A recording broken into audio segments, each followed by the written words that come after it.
Здравствуйте, с вами я... Нет. Здравствуйте. Здравствуйте, с вами опять я. Снова я. Kur'aş mən saçları orada. Qurtarsın geçsin. Qəşəng. Ya meyvənizi yeyin, zıqqımlarını çıxart gedək şimdi yüzümüzə. Hani? Çekmanı bitirdik. Kardeş ne yapıyorsun? Пирожки, такой вот картофельные пирожки имею в виду. Aman çok heyecanlıyım. Здравствуйте, с вами я, Турал Алиев. Сегодня буду говорить с вами о бизнесе на Северном Кипре. Я, конечно, не очень хотел про это рассказать, потому что есть много роликов про это, но знакомые, друзья, кто смотрели мои видеоролики, которые я только начал недавно, просили рассказать про это тоже. Я не смогу там много чего рассказать, но постараюсь вам помочь чем-то в этом деле.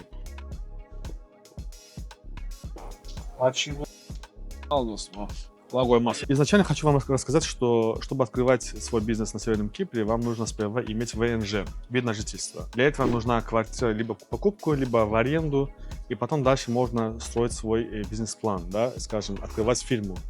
Открыть фирму это не стоит уж дорого, где-то 2-3 тысячи долларов, зависит от бизнеса и зависит от какого вида деятельности бизнеса. Потому что в некоторых сферах бизнеса киприот должен быть почти 100%, ну, как почти должно быть. В некоторых сферах 51% на 49%. То есть, если там это медицина, если связано это с красотой, если это связано с образованием, застройка, ну, строить, да, строительная компания, если это агентство недвижимости, то в таких важных сферах, да, вот именно нужен киприот. В этих важных сферах нужен киприот на 100%, в остальных сферах бизнеса нужен только на 51%. Так как я тоже основал компанию агентство недвижимости, да, законный real estate agency, не инвестиционная, не консалтинг компания, да, которой не нужен киприот. Ну как не нужен? Имейте в виду, что не нужен полностью процентов. А именно real estate законный, там нужен киприот. Я тоже открывал фирму с адвокатом, доверенный человек, и так мы работаем, да, вместе. Вот. Хочу вам рассказать про виды деятельности на Северном Кипре. Тут их немного.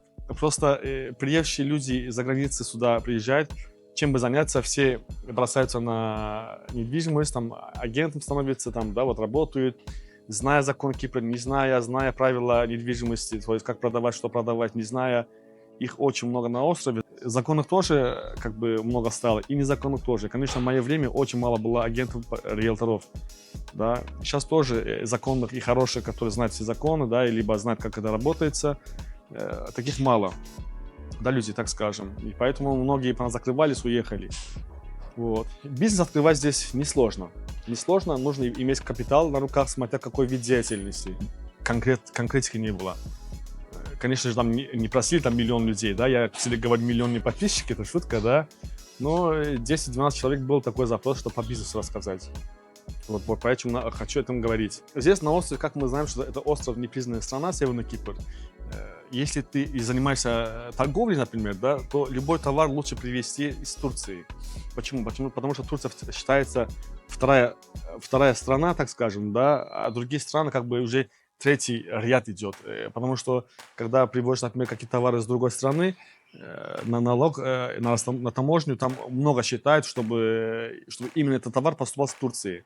А то, что поступает с Турции, это выгодно здесь работать, зарабатывать. Любой ты хочешь работать, там, не знаю, игрушки, одежда, продукты, колбаса, не знаю, сыр, все, что хочешь, лишь бы привезти все из Турции. Вот тогда будет выгодный бизнес. Да? Вот так вот открытый чистый совет.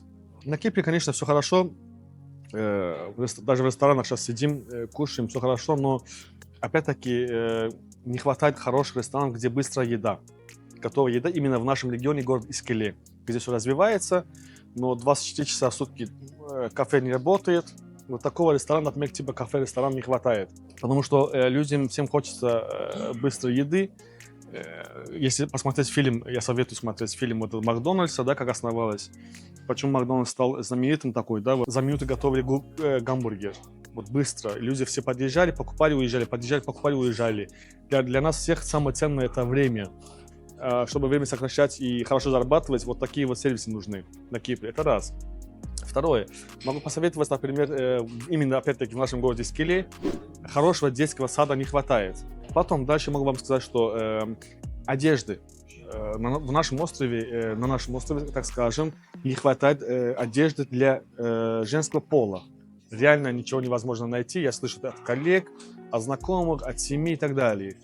Или либо магазин, либо обувь, мужскую обувь, да, его тоже не хватает, очень мало в этой сфере. И потом могу посоветовать кафеш, например, ресторана, кафе, так скажем, грузинской кухни. Хинкалы, хачапури, вот, да, вот наши СНГ, тем более страны, очень любят, знают. Я думаю, что местным тоже это подойдет, потому что эта еда вкусная, хинкалы, очень вкусно, да.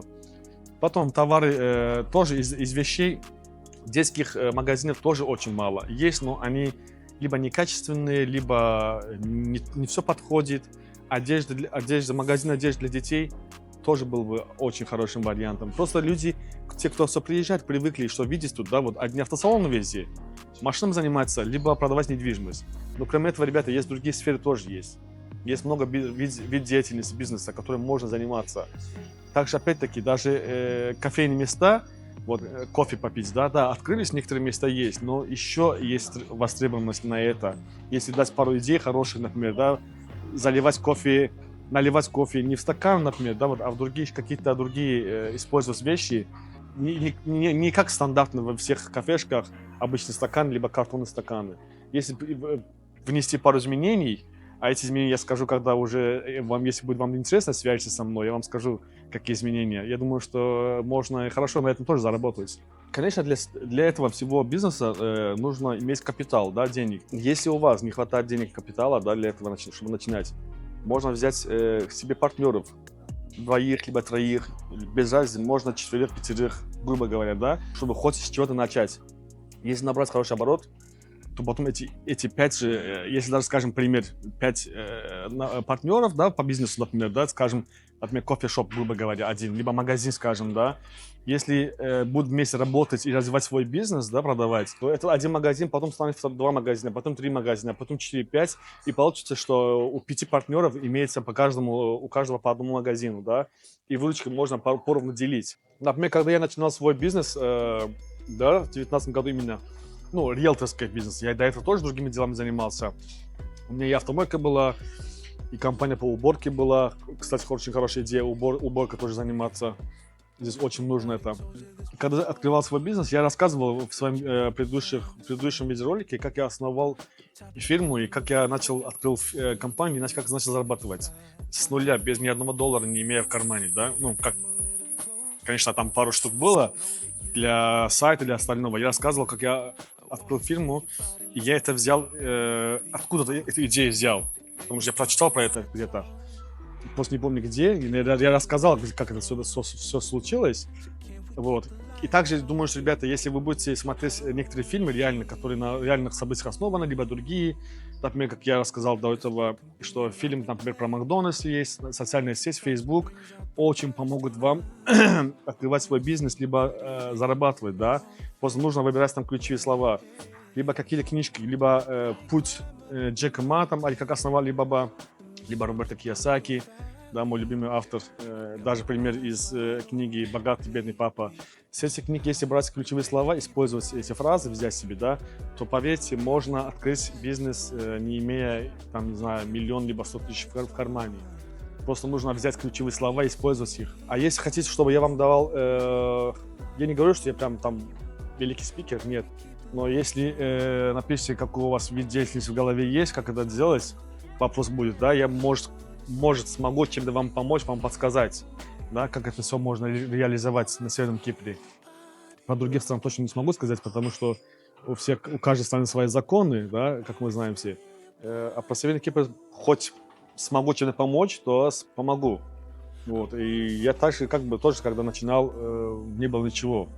Конечно, я опять заново все не буду здесь рассказывать, всю подробность, но я также приглашал людей с других стран на этот остров, когда по недвижимости, имею в виду, поселил их, кормил их, покатал, показал, влюблял в остров.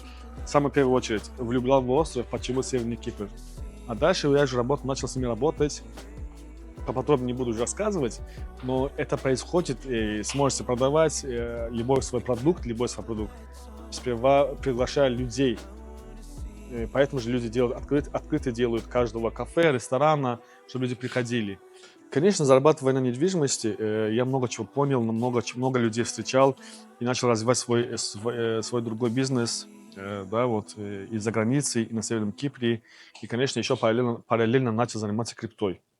Сегодня биткоин стал, кстати, 90 тысяч и выше. Поздравляю, ребята. Конечно, ты можешь быть успешным в бизнесе, но чтобы развивать дальше свой бизнес, нужно думать хорошо. Опять-таки, смотреть идеи, либо смотреть за другими людьми, за другими бизнесменами, можно научиться и правильно распределить своими деньгами, своим капиталом, да, и дальше развивать свой бизнес. Да, это очень важно. Нельзя разбросаться деньгами налево-направо, что если деньги есть, я любой бизнес открою, любой бизнес пойдет. Нет, сперва вам нужно это изучить. Например, да, вот надо сперва его изучить. Например, я работал у крупного застройщика на острове, да, около 6 лет. После того, как я изучил весь этот, так скажем, эту систему работ, как она бывает, потом я открыл себе компанию агентства недвижимости. Сейчас у меня фирма вот открывается по аренде машин. Почему я открываю? Потому что я раньше работал в фирме аренда машин, да, занимался и знал, что как это бывает. Потом, конечно, я приобрел компанию аренда машин, потом ее поднял, либо продал, сделал денег, потом сейчас новые опять делаю, да, и его тоже сейчас подниму, но больше не продам.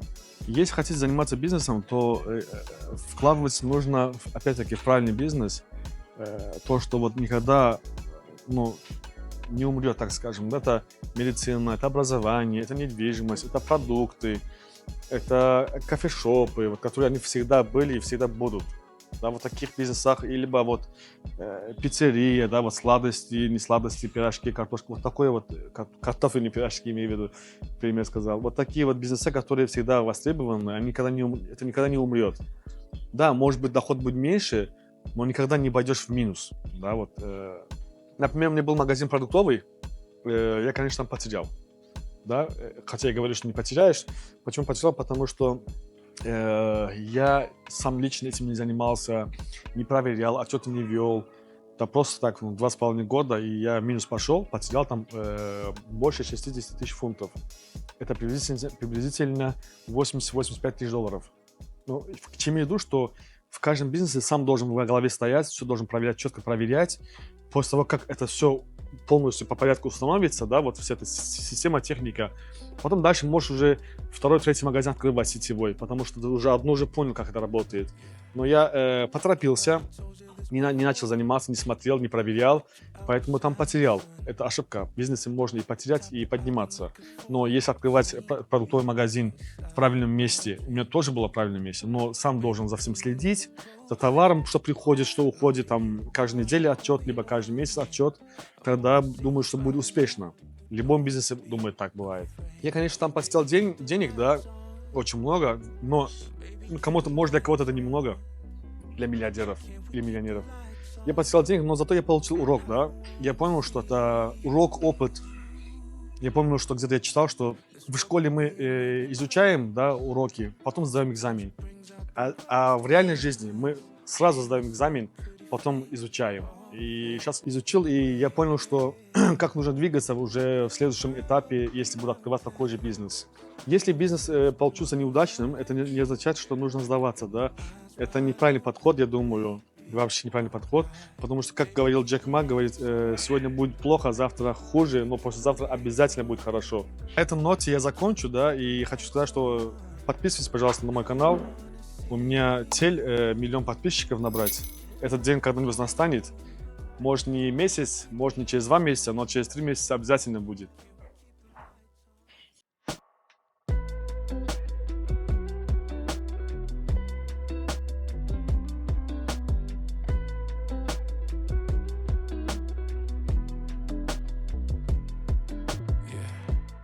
Nobody told you this before, but you outshine the sun. The type that I've been looking for. I've seen you